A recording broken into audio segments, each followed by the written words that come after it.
अभिषेक सफर में आज की सच्ची घटना मध्य प्रदेश से। दोस्तों, अभिवादन स्वीकार करिए अपने दोस्त अभिषेक का। दोस्तों, एक लड़की की नई नई शादी हुई होती है। वे अपने पति के साथ घूमने गई थी। घूम करके घर आई तो जो है तबीयत खराब का बहाना करके वे अपने घर में ही रहती थी और रहते रहते बेहोश हो जा रही थी। तो उसके घर वाले पूछते थे कि आखिर क्या हुआ, यहाँ से तो तुम गई तो ठीक थी और वहाँ से आने के बाद तुम्हारी तबीयत अचानक क्यों खराब हो जा रही है? ऐसा क्या हुआ कि जो तुम्हारी तबीयत बार बार खराब हो जा रही है?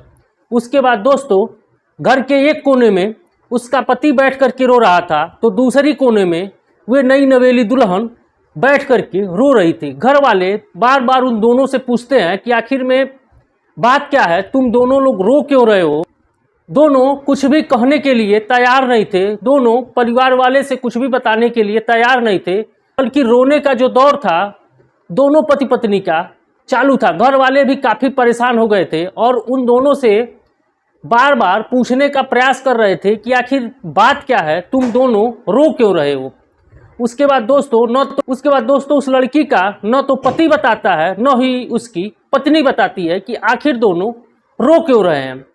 उसके बाद दोस्तों, काफ़ी प्रयास करने के बाद दुल्हन जो होती है उसके घर वाले कहते हैं कि आखिर क्या हुआ, दोनों में झगड़ा हुआ, तुम लोग घूमने गए थे तब तो अच्छे थे, घूम करके जैसे ही आए हो वैसे तुम लोग क्यों रो रहे हो? आखिर में क्या हुआ, तुम लोगों के बीच झगड़ा हो गया? तो वे दोनों कुछ कहने के लिए तैयार नहीं थे। अंत में दुल्हन जो होती है वे अपनी बात होती है उसके साथ हुई आप बीती बताती है, जिसे सुन करके वे दुल्हन के साथ साथ उसके घर वाले भी सन्न रह गए। उसके घर वालों के पैरों तले जमीन खिसक गई और दोनों के पति पत्नी के अलावा उसके घर वालों को भी समझ में नहीं आ रहा था कि अब वे आगे करे तो क्या करे। उसके बाद दोस्तों, सुबह होती है। सुबह होने के बाद उस लड़की का पति कहता है कि तुम परेशान मत हो, मैं तुम्हारे साथ हूँ, मरते दम तक मैं तुम्हारा साथ दूंगा। और जैसे ही ये खबर मीडिया में आती है वैसे उस प्रदेश की सबसे चर्चित कांड बन जाता है और साथ साथ वहाँ के जो लोग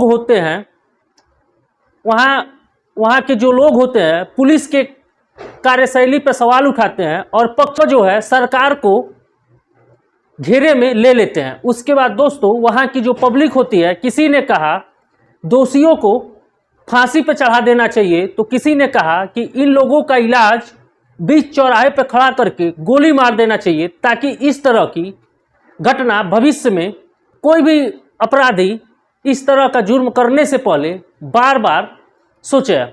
अगर हमारे इस वीडियो को आप YouTube पर देख रहे हैं तो कृपया करके आप वीडियो को लाइक करें, चैनल को सब्सक्राइब करें और साथ साथ कमेंट में ये ज़रूर बताने का कष्ट करें आप वीडियो को कहाँ से देख रहे हैं, ताकि हम अगले एपिसोड में आप लोगों का नाम शामिल कर सकें। आप फेसबुक पेज पे देख रहे हैं तो वीडियो को लाइक करें, पेज को फॉलो करें, साथ साथ हमारे इस वीडियो को अपने दोस्तों, मित्रों, रिश्तेदारों के साथ शेयर करना न भूलें, ताकि हमारा हौसला और भी बढ़ता रहे और हम आपके लिए इसी तरह से सच्ची घटनाओं पर आधारित वीडियो बना करके लाते रहें। दोस्तों, आज की सच्ची घटना मध्य प्रदेश की है। मध्य प्रदेश का एक जिला लगता है जिसका नाम होता है रीवा। रीवा जिले के अंतर्गत एक थाना आता है, उस थाने का नाम गढ़। एक युवक और युवती होते हैं, दोनों जो है पढ़ने में काफ़ी होशियार। एक युवक और युवती होते हैं, दोनों जो है एक ही साथ स्कूल से लेकर के कॉलेज तक पढ़ाई करते हैं। दोनों की काफ़ी नज़दीकी संबंध हो जाते हैं और दोनों के घर वाले राजी हो जाते हैं। राजी होने के बाद दोनों की शादी करा देते हैं। दोनों की शादी कराने के बाद दोनों की अभी हाल ही में कुछ महीने पहले शादी हुई थी। दोनों काफ़ी खुश थे और अपनी ज़िंदगी अच्छे से गुजार। दोस्तों, 21 अक्टूबर 2024 को नवेली दुल्हन थी, वे अपने पति से कहती है कि कहीं घूम करके आया जाए। तो उसके बाद जो उसके पति होते हैं वे तैयार हो जाते हैं, कहते हैं ठीक है, बताओ कहाँ चलोगी? तो रीवा में एक पहाड़ी है, भैरव बाबा पहाड़ी पे एक मंदिर होता है। रीवा जिले का काफ़ी प्रसिद्ध मंदिर होता है और दार्शनिक स्थल होता है वहाँ पे लोग पसंद करते हैं और साथ साथ बैठने की काफ़ी अच्छी व्यवस्था होती है। उसके बाद दोस्तों वे युवक अपनी पत्नी को लेकर के उस मंदिर पर जाता है। मंदिर दर्शन करने के बाद दोनों जो है थक जाते हैं। थकने के बाद एक चट्टान के किनारे दोनों पति पत्नी बैठ जाते हैं। दोनों बैठ करके आपस में बातें करने लगते हैं। तभी वहाँ 5 युवक थे जो गाजा शराब और लिट्टी चोखा बना रहे थे और सबने कपड़ा खोल रखा था। कपड़ा खोलने के बाद सब अंडरवियर पर बैठ करके पार्टी कर रहे थे। तभी इन 5 बहसी दरिंदों की नज़र उस जोड़े पे पड़ जाती है और दोनों उस जोड़े के पास जाते हैं और दोनों के साथ बदतमीजी करना चालू कर देते हैं। सबसे पहले उस युवक के साथ बदतमीजी करते हैं और उसे मारना शुरू कर देते हैं। जब युवक ने विरोध जताया और कहा कि भाई तुम मुझे मार क्यों रहे हो, मेरी गलती क्या है, तो 5 मनबड़ युवक उसको और मारना चालू करते हैं। बीच बचाव में उसकी पत्नी आती है और कहती है कि तुम लोग मेरे पति को क्यों मार रहे हो। उसके बाद दोस्तों क्या था, वे उस नई नवेली दुल्हन को भी मारना चालू कर देते हैं। उसके बाद उस युवक का हाथ पैर बांध करके उसके साथ काफ़ी मार पिटाई करते हैं। उसके बाद उसकी पत्नी के भी साथ मार पिटाई की जाती है और उसकी पत्नी के साथ और उसके पति के सामने उसकी पत्नी का 5 दरिंदे जो है मिल करके बारी बारी से गैंगरेप करते हैं और जो युवक होता है वे बेचारा बेवश होकर के अपनी आंखों के सामने अपनी पत्नी की इज्जत लूटते हुए देखता है और वे जो है कुछ कर नहीं पाता। वे चीखने चिल्लाने का प्रयास करता है तो उसके मुंह में कागज ठूस करके उस युवक को काफ़ी बेरहमी से पिटाई कर। उसके बाद उसकी पत्नी के साथ जब 5 ने 1-1.5 घंटे तक दरिंदगी की, उसके बाद उन 5 का मन भर जाता है। उसके बाद दोस्तों ये युवक जो होते हैं अपने 3 और साथियों को फ़ोन करते हैं और कहते हैं कि आ जाओ, आज जो है मुर्गा फंसा है और इसके साथ मज़ा लेना चाहते हो तो जल्दी से आओ, नहीं तो मुर्ग जाएगा।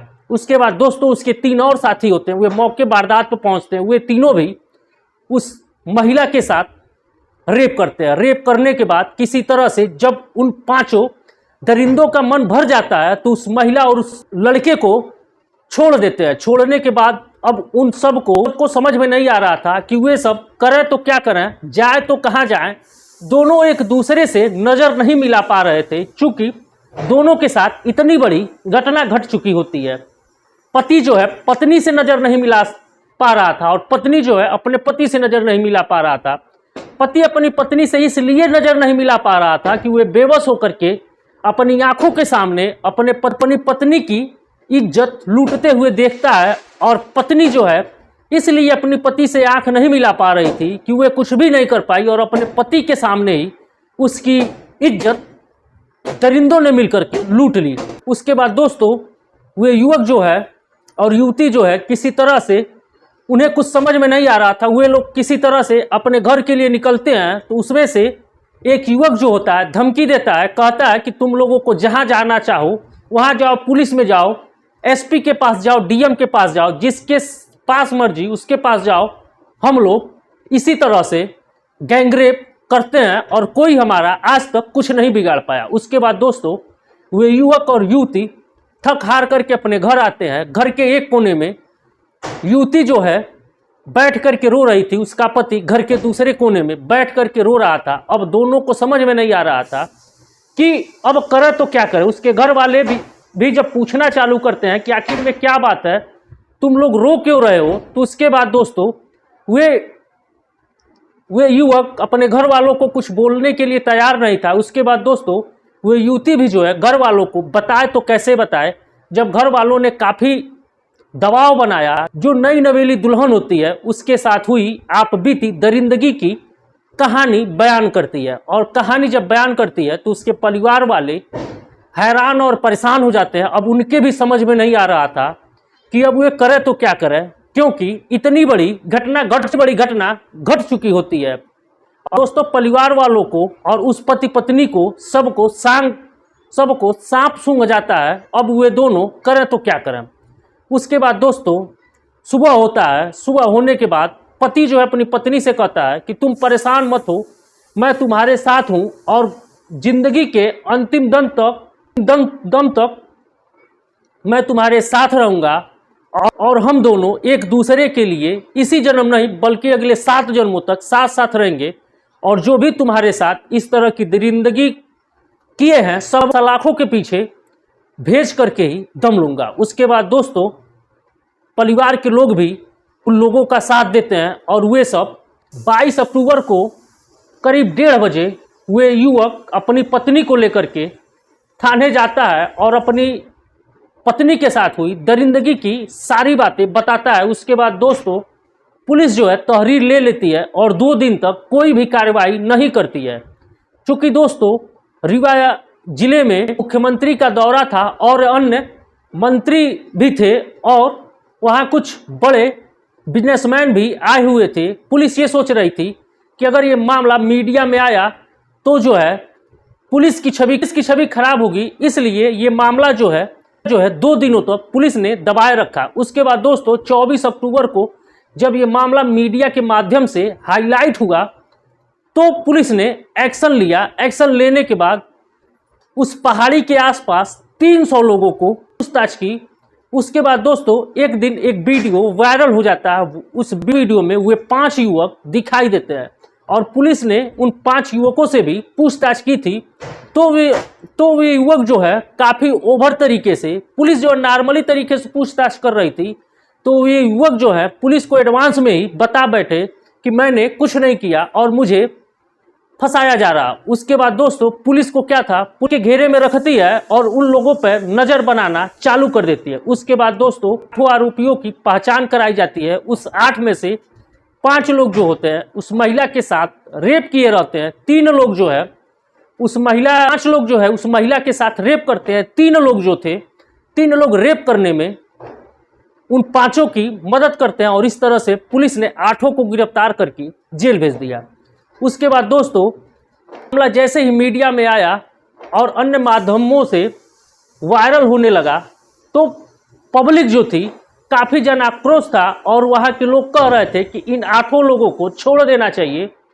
जैसे गल्फ देशों में बीच चौराहे पर गोलियों से भून दिया जाता है, उसी तरह से इन सभी दरिंदों को गोलियों से भून दिया जाना चाहिए। क्योंकि ये जो युवक थे काफ़ी मनबड़ हो गए थे। इस तरह से जो भी जोड़े वहाँ घूमने के लिए आते थे सुनसान देख करके उन सभी के साथ ये 5 दरिंदे पहुँची दरिंदगी करते थे। दोस्तों ये वीडियो कैसी लगी कृपया कमेंट कर ज़रूर बताएं और साथ साथ कमेंट में ये जरूर बताएं कि इन 5 दरिंदों के साथ कैसी सज़ा देनी चाहिए। दोस्तों अगर वीडियो आपको पसंद आई हो तो कृपया वीडियो को लाइक करें, चैनल को सब्सक्राइब करें। साथ साथ आप वीडियो कहां से देख रहे हैं कमेंट करना न भूलें ताकि हम अगले एपिसोड में आपका नाम शामिल कर सकें। तब तक के लिए दोस्तों हमें दीजिए इजाज़त। मिलते हैं अगले वीडियो में किसी सच्ची घटना के साथ। आप रहिए सावधान।